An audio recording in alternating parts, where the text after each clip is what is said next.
still for me, our biggest problem was Liverpool. And at that time, we were a better team than Liverpool, I felt. I could only see Everton shirts out in the streets. Everybody here's Everton supporters, you know. This is the People's Club, and all the people in the city supported Everton. And the minute they won the Champions League, I got a plane and I left. I couldn't stand the thought that no, Liverpool would be celebrating in the city. You know, over the years we done everything, try to kick them, try to stop them, you know, all sorts. But thankfully, you know, that day we got a brilliant result. The Royal Blue Podcast from the Liverpool Echo. So when you came in for that first press conference, obviously you've uttered those words, the People's Club, and it's proven a very popular phrase. It's been used, hasn't it? By the club themselves. Have used it since then. I think it irked a few Copites as well. Was it? Yeah. I mean, was it off the cuff, or was it something you'd actually thought about?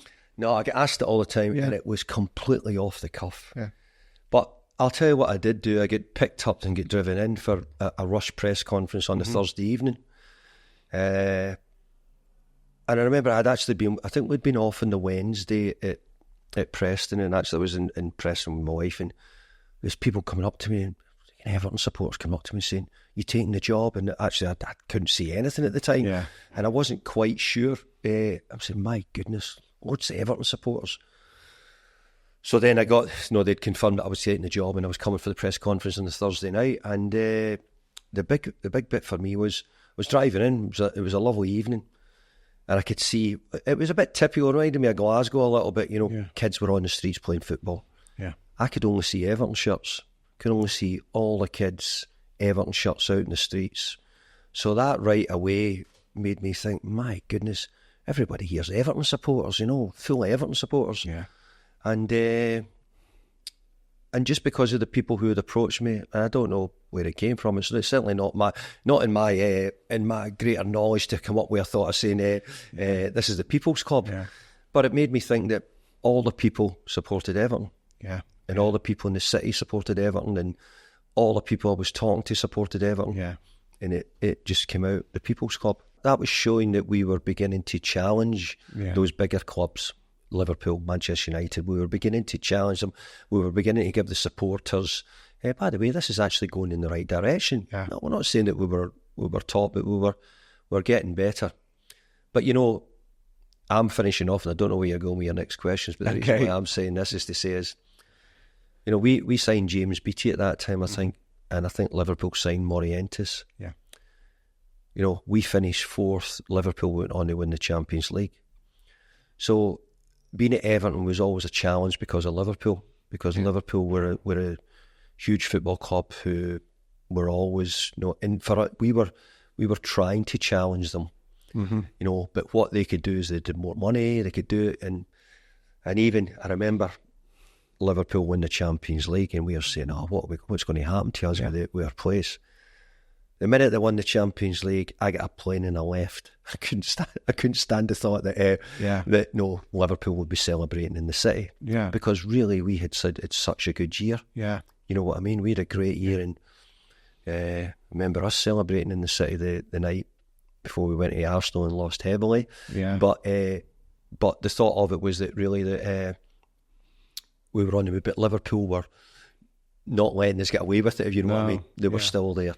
Yeah, and you mentioned that because obviously I think a similar scenario had happened in Spain where Real Madrid had finished fifth, and then I think it was Zaragoza got bumped for the Champions League. But given the history of what's happened, obviously with Heysel, and then obviously with it being Everton and Liverpool, I mean, there were even uncertainties of that. So you both end up in the Champions League the following year, but they get to play the likes of TNS, et al. in the qualifiers, and you get Villarreal. Villarreal, unbelievable.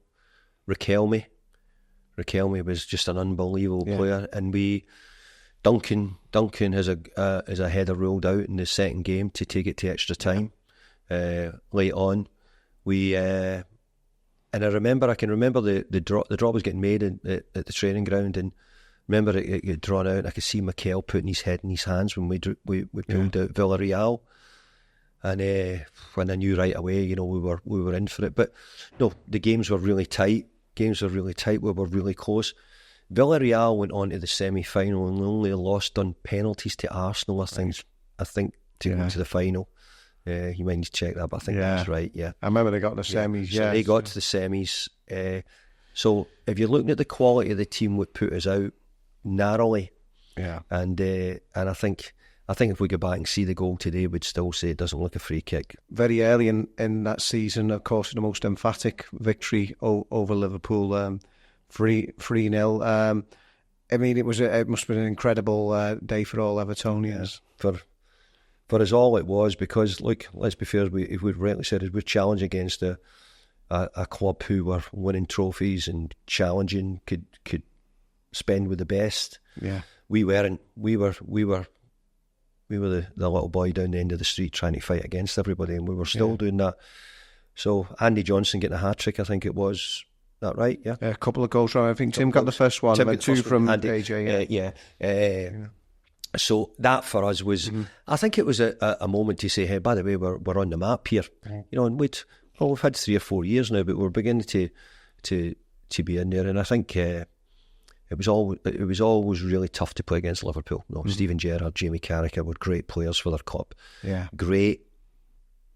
Sort of stood up for all what they wanted. Yeah. And in the end, you know, over the years, the fight those two players had made it really difficult. You know, for all the great players they had, those two were the two who we had to fight all the time to try and to overcome the two of them. And you know, over the years, we done everything, try to kick them, try to stop them, you know, all sorts. But thankfully, you know, that day we got a brilliant result. Well, then you end up playing 3 Merseyside derbies in about the space of a fortnight, because you got the league game. And then you get a draw at Anfield, and then you take them back to Goodison, and it's the greatest derby winner quite a few people haven't seen, certainly the television. Yeah, Dan Gosling gets the winner in extra time, isn't it? Yeah, right. Yeah, because it was going to go to penalties. It's going to go to penalties, Dan Gosling. So, you know, and people talk about the record now against Liverpool, but, you know, look, our record wasn't good. But we're talking about there's quite a lot of draws in that as well, and there's quite a lot of people don't want to talk too much, and I get it. But that win in the FA Cup was huge for us. Yeah. You know, and you know, big to beat Liverpool. We drew at Anfield 0-0, and then taking them to our place, and it was 0-0, and we scored in extra time. So it was a great game and a great night. That still for me, our biggest problem was Liverpool. We had to keep trying to fight against Liverpool every year and keep challenging them. Well, of all the bits, if you said to me the game what gave me the biggest disappointment was losing the semi-final to Andy Carroll scores the winner, I think, to make it 2-1. Yeah, about the 86th minute or something like that. It was right at the end, and at that time we were a better team than Liverpool, I felt. Yeah, our league position showed that, but to lose the semi-final was a huge blow to us, because I really thought we were on our way to another final. But let's be fair, to play Liverpool in any game would always be difficult, and it was then. Yeah. In the last 2 seasons, you know, you talk about achievements, and it might not seem a lot, and obviously if you're a Liverpool supporter, you don't want to, but we finished above Liverpool the last 2 seasons, and maybe it was a couple of poor seasons for Liverpool, I get that. But where we started this conversation to where we're ending this conversation just now, there has been a journey, and there's been a few semi-finals in it, there's been a final in it, there's been players coming and going. To actually, at the end of it, find yourself finishing above Liverpool, for us was a big turnaround. You've been listening to the Royal Blue podcast from the Liverpool Echo.